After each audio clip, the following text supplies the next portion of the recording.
Hello, everyone. My name is Martin. I'm the founder of Bench, and today I'm joined by Paul in our Blueprint podcast. The goal of Blueprint is to disseminate and democratize AI knowledge in engineering. And today I'm joined by Paul, a teaching fellow in industrial design at Loughborough University and previously a design engineer himself. He's got a lot of thoughts and experience with using AI specifically for CAD and product design. So we're going to be speaking around those topics today. Paul, I'd love you to introduce yourself as well. Hi, yes, so I'm currently the program leader for the Masters in Integrated Industrial Design at Loughborough. I teach heavily into the undergraduates as well, product design and technology and industrial design. Awesome. Paul, let's jump right into it. So you've taught CAD for years now, and you've been in Loughborough where ChatGPT first landed and AI started really picking up. What have you seen change since then? Well, I would say even before say ChatGPT, I mean, I was in the image space before the text space. And I remember even like January 2021, there was that demo from, it would have been the first version of DALL-E. But even before that, there were things like Disco Diffusion. There were other things that just weren't doing anything. But the second of that, there was a demonstration where they were doing like, chairs in the style of like an avocado. And that for me was pivotal in that, you knew that was only early days. And there were things there like the abstraction and the semiotics, the ability to embody it and to be able to communicate it. And you think, well, okay, if you put that in front of a student or a designer, they wouldn't bring that many concepts with that much variety as quickly. Even including the fact that things would touch and go. Then maybe 1 in 5 images was good, but the point being, you could generate 100 images and 20 of those would then be good, right? So that was really eye-opening, and that moved fast. I was in the betas for Midjourney in early 2021, and then things like Stable Diffusion dropped around the same time as ChatGPT, and that was just really interesting. Again, that kind of, okay, maybe 1 in 5 images is good, but there's enough in there that it's valuable to kind of spend the time running this. And on the language side, it was really interesting. Even early days, GPT-3, 3.5, asking it to kind of write 500 words about some area of design practice, and there was enough in there. There was enough eloquence. There was enough understanding, and the way that you looked at it, it's people would look at outputs in the early days and compare it to their themselves and their peers. Oh, it's not that good. But you've got to understand there's 8 billion people in this world, right? Probably 7 billion of them know nothing about design. More than 7 billion, I'd say. It's that kind of narrowing of the kind of knowledge and understanding in that things are now kind of, well, I don't want to get into a semantic debate about the word understanding, right? But the ability to communicate things and to perform kind of economically valuable work, it is happening really, really fast. And we've got to keep on top of that. So you've seen the writing on the wall very early, right? Because I think even now, I think engineers are, we're very, I guess, skeptical species, you can say. And I think a lot of engineers, whether software or even more so hardware, still don't believe that AI can do their work. Whether it can do it fully, it's a question for another discussion. But why do you think you've been so early to it? So why do you think why did the skeptic in you not kind of started kind of sounding alarms, and why did you believe so early that this will change fundamentally how engineers work? Yeah, I think if you look at trajectories, you look at back from ChatGPT 3 back to 2, and you see that leap, and you think, okay, even if the pace continued at this rate, right, and it wasn't exponential, maybe it is. That's not another discussion. It would only be 10, 20 years down the line that things would develop. And I mean, I have been into kind of human intelligence since I was very young, so and artificial intelligence as well. And you can see, if you can codify things and see patterns, then you can kind of do it with the computer effectively. And a lot of what we do can be codified, and you can see patterns in it, you can codify it, you can replicate it. And I think that's true of a lot of things that people don't want to accept are going to be true. And a lot of that is more human-centered kind of things.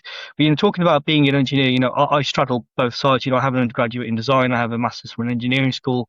I teach I've worked across both, teach across both, and I'm kind of foot in both fields. And I think there's a lot of skepticism in design as well, but they're different kinds of skepticisms as design engineers and engineers. and the reasons why people are adopting it and resistant to it. Kind of some are shared and some are different, but it's good to have that full spectrum, and I think that helps me as well to see like where it's going to land and where it's going to fill in, because I'm teaching it across the board, in terms of front end research, ideation, development, the CAD rendering, technical drawings, design for manufacture, and I can see opportunities throughout across the spectrum for AI to be incorporated. Let's move to actual engineering from images, I guess. So, how have you seen that shift play out of AI starting to enter CAD and the technical drawings, all the other parts of the design process, and how have you seen it impact not only your students but then the industry? Because I'm sure you have ties to the industry at the university as well. It's a very mixed bag at the moment, of course, because we have mesh modelers, like AI mesh modelers, and they are incredible. And I suppose that's slightly one of the criticisms I would have of some design education, is that if you can produce a fancy few renders at the end, right, and a GA, a basic GA, you kind of job's done.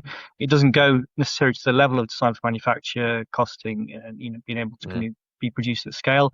So I think if you separate the two and then you look at, you can do that today, right? You can make an image, make a mesh model, render it from a couple of angles, right? And you don't need that CAD model if you see design as being like, okay, this is like, the old notion of handoff to engineers, right? And in many ways, that's not the case so much in the UK anymore. I think we are one of the most forefront kind of countries in terms of having that like link between design and engineering. But other countries, there's still the concept of designer handing off to engineer, and then the engineer would have to model it properly, etc. But I think in terms of engineering, I think we're seeing early days of lots of ideas, lots of competition, lots of noise, lots of mess. And I think that when you look at what's out there, and there are a couple of big companies, Bench is one, Leo is another. There's a company called Backflip or something like that. Backflip, yeah.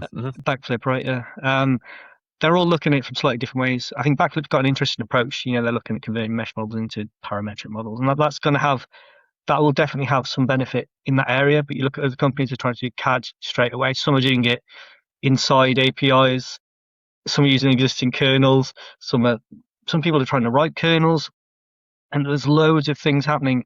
And it's difficult to say where things are going, but I am conscious that there are three big players, right? There's PTC, there's Autodesk, and there's Dassault, and they, particularly Autodesk, let's say, have a habit of buying things up when it kind of threatens them, and then they kind of, arguably, maybe they stunt innovation sometimes, or they integrate it fairly well, like they did with T-splines, for example, and showcase and fusion and things. But other things, they kind of buy it and let it go. And Dassault have, they are not.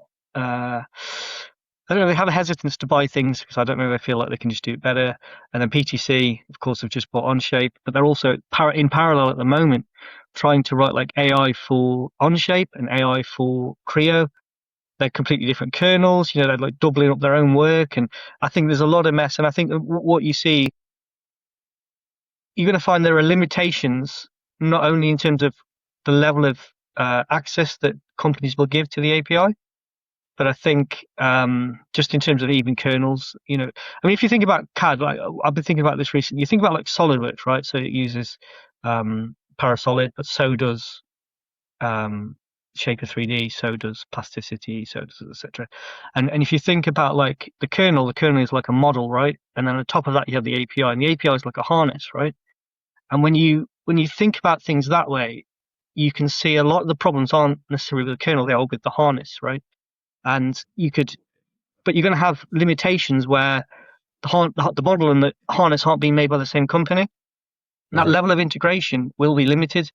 And I think the real potential then is for players to come in and build something that is a modeler from scratch. It can model, it can do assemblies, it can do simulation, PLM, and the whole kind of works, right?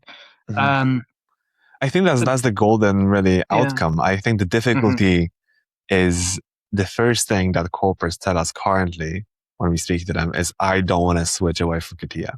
I don't want to switch away from Siemens NX. That is the first Yeah. sentence we hear.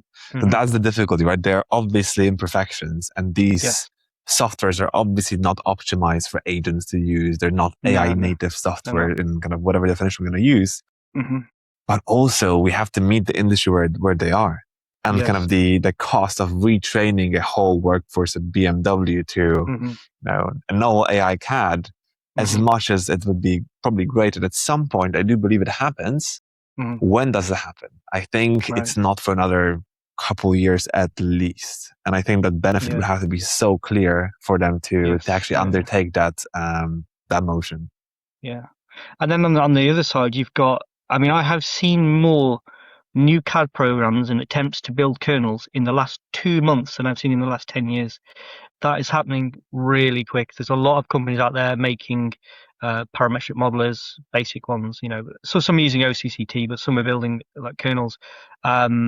Some are making kind of brand new surface modelers from scratch, they replicate things like Rhinos or Alias even. And I think you'll see a lot in that area as well. And that's another interesting part, of course. We talk about mesh, we talk about parametric. But there is also the kind of, okay, we're talking about simple feature tree parametrically modeled parts, or we're talking about surfacing. There's a difference there as well. And I think, of course, we're probably we're definitely less than a year away from the standard kind of exercises you get in university. Like, here's this fully dimension 3-view drawing, model it in CAD, right? One click to get that in a step file. That's far less than a year away. And when we can do that, how does that impact how we teach CAD? If a student knows I can just one click it, well, where's the motivation there to kind of learn it? But they need to learn it to have the basis to do more advanced things, and that's going to be an issue we face. Yeah, I guess that's my next question. I think that's a broader question about academics. Like, what do we teach now that AI is here? But of course, we should focus on design engineers and CAD in general. How do you approach this? So how do you approach teaching your students to enter this new paradigm well, with the necessary skill set, the kind of bedrock skills you need to be an engineer, while also not them not feeling like they're doing manual work and they're kind of 20 years behind where the industry is? It's not threatening CAD just yet, but I think there's still possibility by October, for example, that the one that they have inside Fusion is up, running, and pretty functional in terms of you can use natural language, build this block, fill it these edges, and it will understand, if I have like a block and I say fill it the vertical edges, it will have enough semantic understanding to pick up what that means. And I think I would say that probably by October next year, we'll have a lot of students coming with Fusion experience that have experience with the AI as well. And then probably we'll see there definitely will be limitations in how complex it can be. But yeah, I mean, the difficulty there is there's another factor in education, in that there's quite a lot of students. I mean, we have say you've got 500 students. You'll have hundreds that are fantastic, great, brilliant. There are students that just want to do a degree, right? They just want to get through the degree. And I think those students will be able to do that with AI, even with CAD, by next October intake. And how do we manage that? Because then are we delivering an education, or are we allowing them to kind of jump through the hoops to kind of do enough work to kind of get a degree? And nobody wants that. It's not good for the students, it's not good for academia. It's not good for, people that are arguing that there's too many graduates already anyway. And there's a lot of factors involved there. But how do we then? Yeah, I mean, I think the same with a lot of other stuff I'm doing, that, I do a lot of, I mean, I've taught for years Keyshot and Blender rendering, right? Really high end stuff in Blender.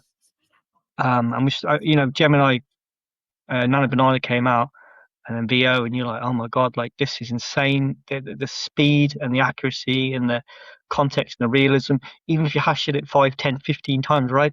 It takes dozens of hours to make work in Blender that's not even of that level of quality.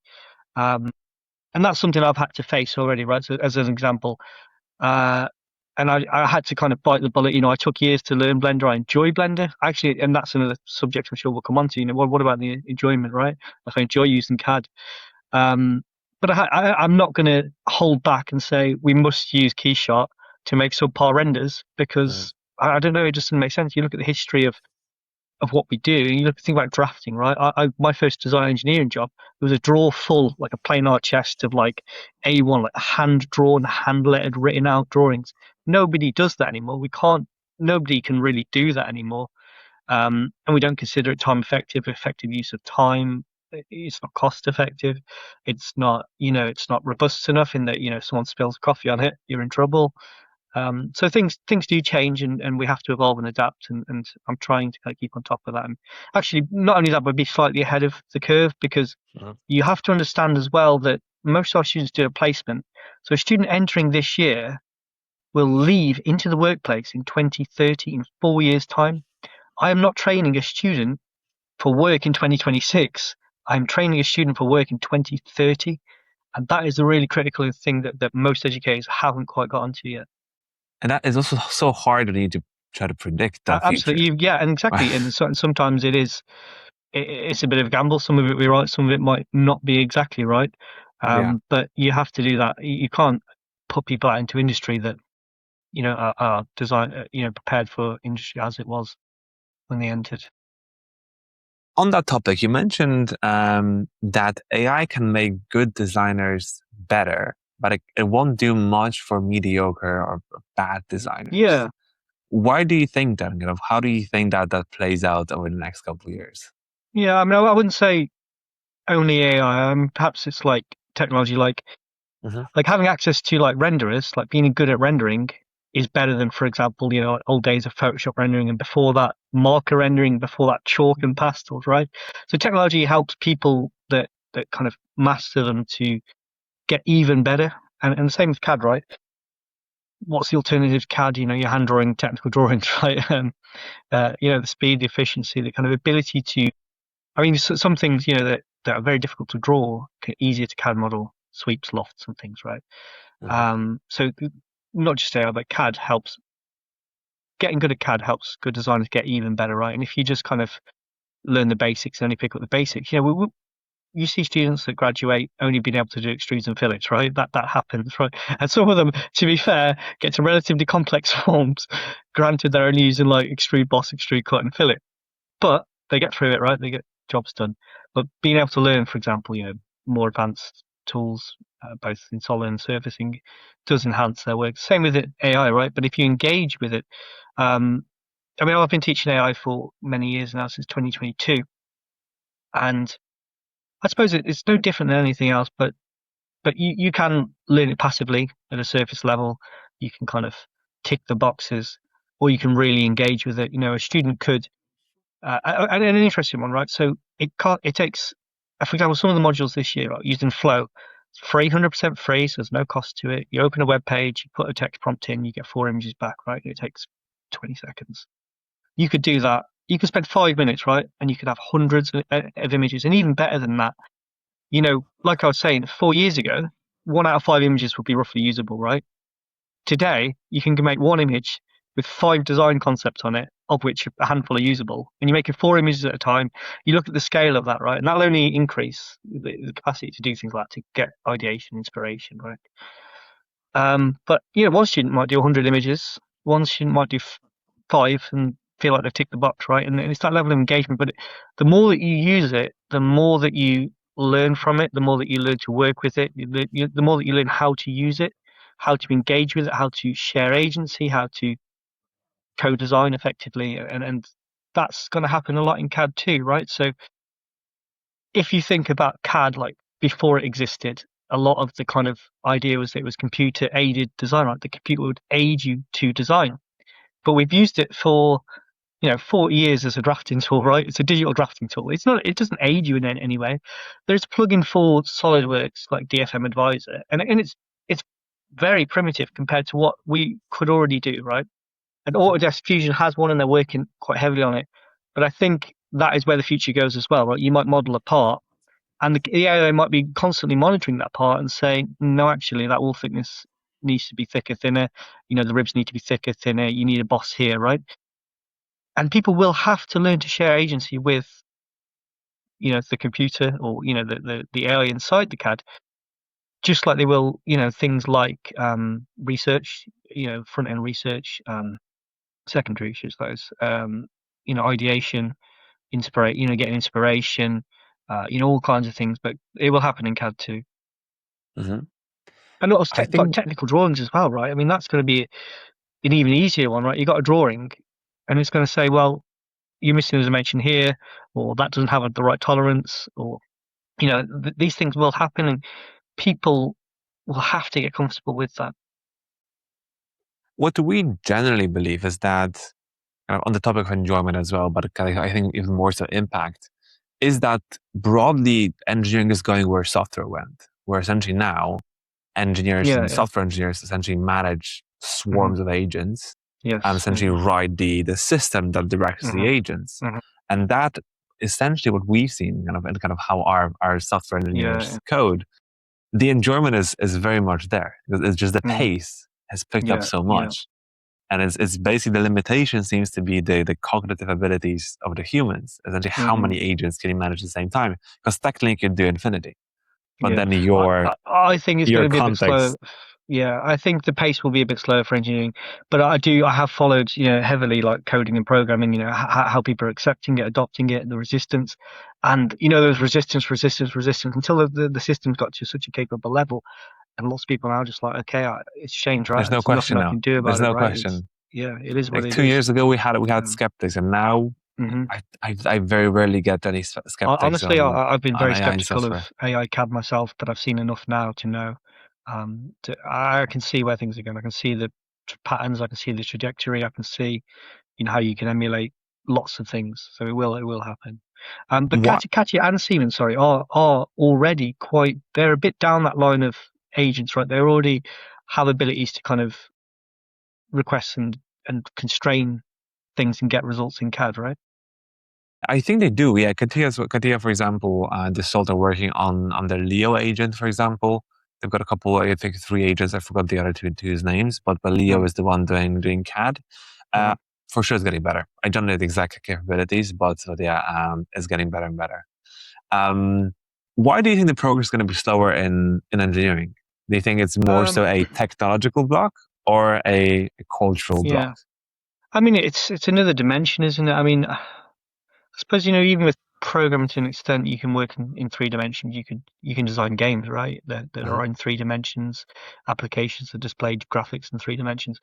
I don't know. I think that there's more to it in terms of materiality, and I think simulating a piece of software is relatively simple. And I think, I mean, it's more data, I suppose, in physical side. Everything must have typically kind of some level of it require physical strength, weight limitations, heat transfer. There's going to be a lot, and costing as well, right? So, I mean, a lot of what I teach when I teach design for manufacturers. Okay, you got like cost, you got strength, you got aesthetics, you've got like other human factors, like is it cold to the touch, is it comfortable to hold, and like the intertwining web between all of these things is so complex. I do think it's a level of complexity greater than programming. And I think what you'll see, I mean, I think you'll see things like, if you look in the large language model space, you've had people that trained initially like coding models, right? You did coding, you did like ones that did like natural language literature, poems, whatever. You had some people that would do it for certain different things. I'm not going to use general intelligence here, but you see things over time like come together. I think you will see things in isolation in engineering and physical design. And I think it'll be a little bit of time until they start pulling together to create kind of models that are generally capable in engineering. Mhm. Let's pull that string a bit.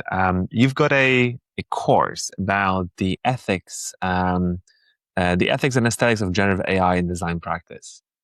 Could you tell us some more about that? Kind of how ethics and aesthetics are intertwined with Yeah, generative AI.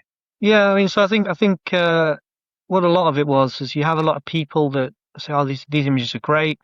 Or, the argument, are they good? Are they not good? And then you have like people that are arguing, um, are they? Is it ethical or responsible to use AI, training data, etc.? Is it unethical? And I think those conversations maybe I had in kind of isolation, they're really, to get everyone to kind of some level of like understanding of everyone's position. You know, I'm in the module. I'm happy for people to say, and more so in graphic design, because a lot of students take it in graphic design as well. They say, I don't think the results are that good. I think I'm better. I would generally disagree, but that's a different subject, right? But they're allowed to have that opinion, right? And that's fine because the point is that they leave the module with an informed opinion, not that they leave in harmony, right? Agreeing with one another or with me.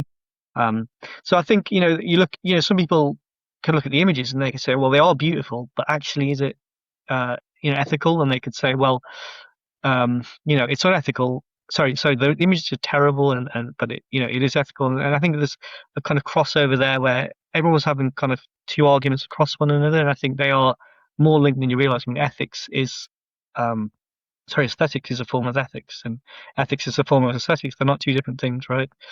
So my real plan with that was to kind of get people generating content, evaluating not only the quality of the content, but using a variety of models, comparing the models to one another.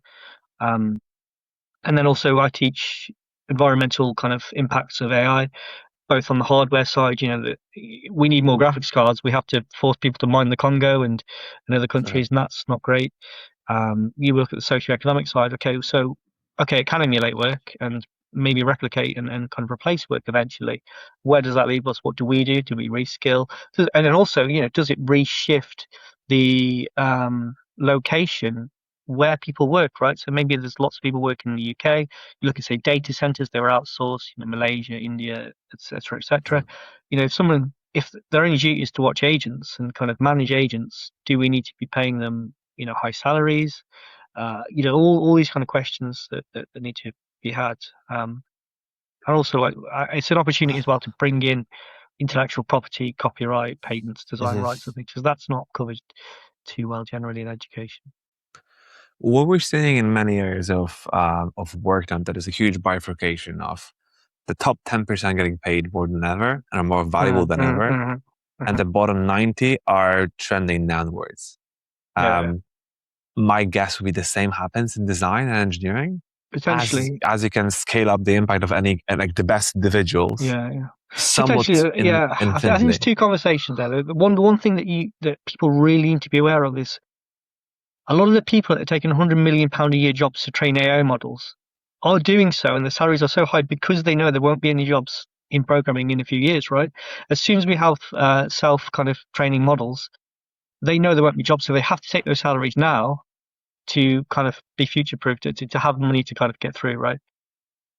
So we know that's happening, and so it might look like, okay, some people are getting paid loads of money, but I think they know as better than anybody that the money is high because they are training the models to the highest levels to replicate the work that even they do.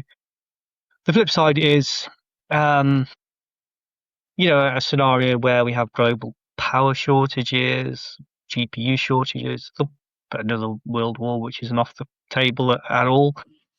And, we lose these systems, or we lose the access, or all kinds of things, or politics, geopolitics, that prevents kind of access to models. I think if we do get to a situation where models can do everything, then nobody thinks that anything's worth learning and training on.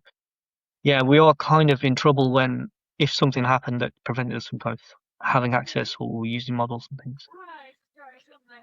Yeah, and I think that's where the whole topic of sovereign AI owned by continents or nations or groups like the European Union, that's where this becomes interesting. Yeah.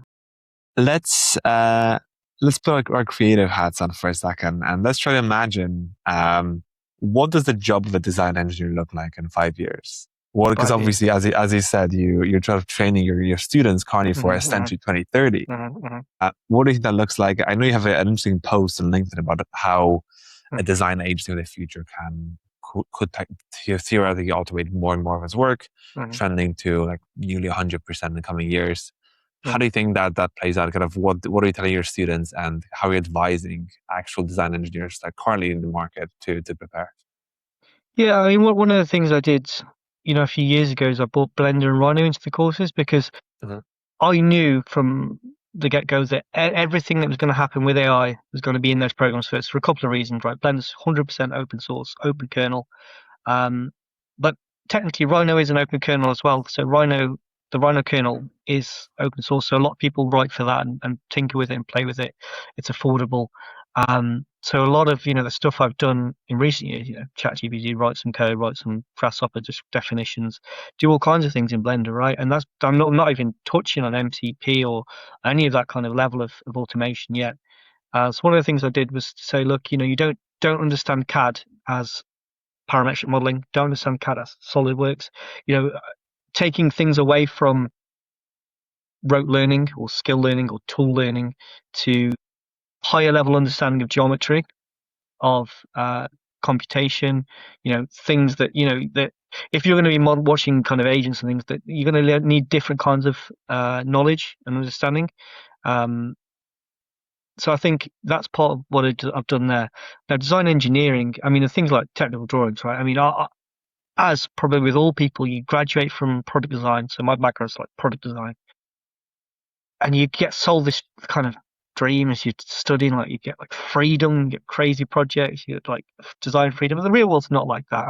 And you go into industry and you expect to be sitting down all day designing, CAD modeling, and all these kind of things. And you realize, okay, I'm spending as much time on Outlook as I am in SolidWorks, right? But then there's a big chunk of time where you like engineering drawings and even like, CAM programming, CNC programming. Like I used to do a lot of laser and punch and things. And it's like the job's not that sexy, right? Some of it, a lot of it is just not. But I think you will see.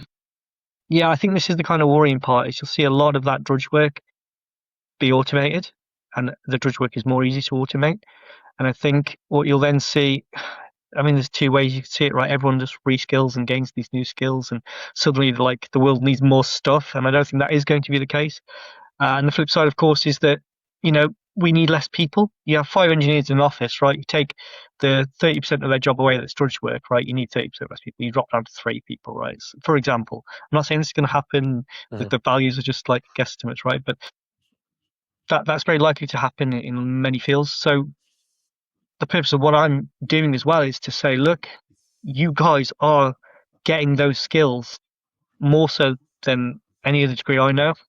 You are more prepared, more kind of informed. You have not only like the skills and knowledge to like use tools and do things, but also, I'm doing that ethics and aesthetics. We're looking at philosophy, responsibility, maintaining kind of design rights, human kind of touch. The whole kind of works really.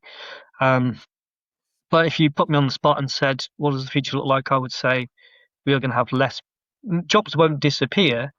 But if you take a certain portion of people's job away and you take that away from everyone, you need less people to do jobs. And I think that does seem to be where things will go. Yeah, I'm curious how that's gonna play out in terms of the market expanding. Because just like I kind of the software market, I'm making a lot of software parallels here, but the software market has expanded a lot after AI, just because it's now feasible to build so much software, and people can now build one-off apps here and there on their own because they can now vibe code, if you will, their own apps. I'm curious if that the same will happen in engineering, where essentially if making stuff is faster and easier, maybe it's actually now we produce more. It's of course a bit different. There's a limitation on manufacturing, producing. That's harder to access for a normal person. But yeah, that's an angle we also are looking at. I would agree that there's going to be definitely a democratization of people that can go from an idea to a physical product. I don't think the world needs more stuff. I think there definitely will be a period where more stuff happens. And I think you look at things like terrible places, Alibaba, Temu, that kind of route of kind of getting stuff out there. I think a lot of that will be AI generated in time, because a lot of it's kind of cutesy stuff. It's kind of, bit of graphics on it, or, stuff like that, teddies and all kinds of things. Lots of that work will go to AI. And on the high-end engineering stuff, I mean, it's a sad reality that we live in, but right now we need more military equipment. Europe needs more. America needs more. We need that, and I think that there could be a lot more work in those areas in the next few years, and I think that's the kind of terrible human nature that would be sustainable kind of careers to be in. But do we need more? I mean, if there were more planes out there, would flying to America be cheaper? I don't know. I don't think we need. Do we need more planes? We definitely need better planes, but it's a tough question, right? It's a tough question. Like I think we spoke to a lot of automotive companies recently, and they said, for example, that the pressure they're getting is that China's producing a new car every year, like as if it's a new phone. Absolutely. And then they have to pick up their design iteration and their time to market just to really service that demand and be able to sell to those OEMs who now have to deliver a car every year. That's an example where I think we'll get more stuff. Whether we need it, probably a different topic. Mm. But even beyond the military, we definitely have heard from across the industry that broadly in engineering, there's more so a shortage than an oversupply of engineers. And now, especially with the Yeah, I mean cohort of that's a really interesting one. I mean, for years in the UK, you see it all the time. Not enough people to fill engineering roles, and you see things like you know, sort of engineer applied to loads of jobs, never got a kind of job, and that. I don't know. It's a weird one. I mean, so many of the jobs out there, like you go on like Indeed or something, right? Most of the jobs are fake because they're recruiters and they kind of fake jobs to get people's details on the system to spam them with jobs if they do come up. So it's really hard to determine real things like that. But the reality is that you look at, for example, fantastic, great universities like Loughborough, right? And say, people who actually go into design and engineering job directly, not like loosely related, it's probably about 30%. Another 30% that are going to, loosely related roles might just be a CAD rendering or whatnot, right? I mean, even like the engineering school, the statistics aren't really great, but the best that we have is, it might be 50% to say the engineers that get a job, right? But these are top class kind of graduates from a great course, great university. So I don't the notion that there aren't the jobs out there. Sorry, there aren't enough engineers out there to fill the roles. I don't really agree with.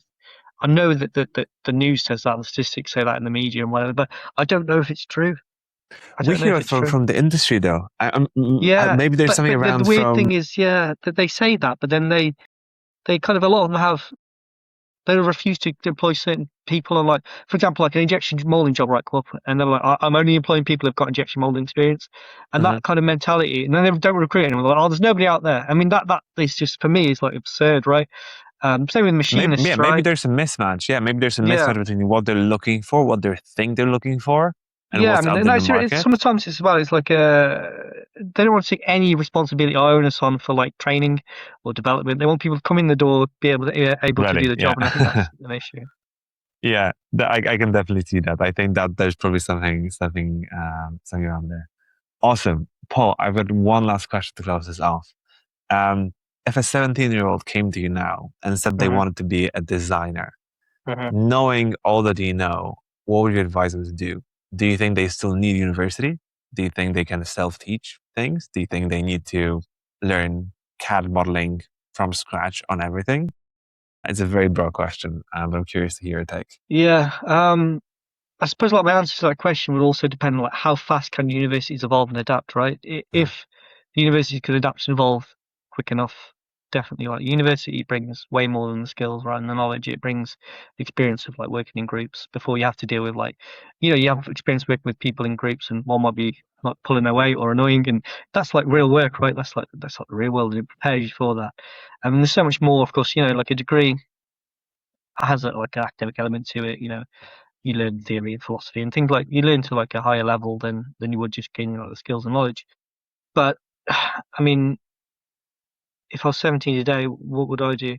I would like, I mean, I suppose the answer is true regardless, but learn materiality, just look around you, use materials like wood, metal, polymers, like look at what things are made of, look, gain because they're kind of, I think in some ways, like, so my research is mostly on design evaluation now, using AI to like enhance and augment like concept selection evaluation.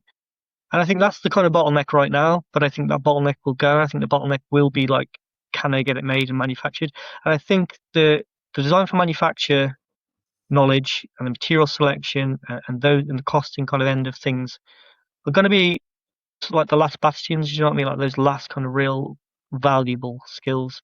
Um, I mean, they'll definitely get there eventually, but I think, yeah, if you look at what's gonna be valuable, economically valuable for employers, the longest and the hardest for AI to kind of overcome, it is like the the physicality of the world, and I think Mhm. that's what designers really need to be on top of now. Quick bonus question here. Do you think universities will be able to adapt in time? Because from my understanding, universities Yeah, take 3 years to adopt a new course or new curriculum. And with the pace of AI change, three yeah. years is a whole era, right? It's a completely different Yeah, paradigm. I don't know. I think if you look at higher education, it's like a slow moving kind of system and bureaucracy and things. That's just the nature of it. And it's the same in like big automotive companies right now. I've heard a lot about companies that want to adopt Blender for modeling and rendering, right? And the amount of kind of hoops they have to jump through for what seems like a basic thing. It's free and open source, right? What's the problem, right? There's no cost involved. We don't have to cost it and all these kind of things, but they still have massive like systems and layers and years of kind of getting things in. I think AI will be the same for a lot of companies, right? The big automotive companies, they'll be very resistant. They'll have to do, internal validation, security, and all things. Can universities move quick enough? I don't know. I can say I don't know. I wouldn't say definitely. Wouldn't say definitely not. But I think, and I hope that AI does, like the kind of course kind of reevaluation, redesign, right? That is definitely, yeah, you're right. Like 3-4 years ago, I think that has changed. I think things are more. I think things are monitored more regularly now and kind of redesigned, redeveloped. Pushed and pulled. I think if you look at the history of design education, things have always been that way. More things come in, some things kind of have to go out. But I think we have a problem in higher education now, in design education, industrial design, that more is coming in than we can take out. And I think, how do we retain 3 years degrees and manage that? America's 4 years degree, Scotland, much of Europe, and I do think that, yeah, I think we might need more time to incorporate all the things we know they need, plus the AI and things. I think that could be a way of bettering things. Let's hope the universities can adopt in time. We definitely do believe we need new engineers and more engineers coming to the field. But yeah, Paul, It's great talking to you. Thank you very much for the conversation and your time. Thank you. Thanks for your time.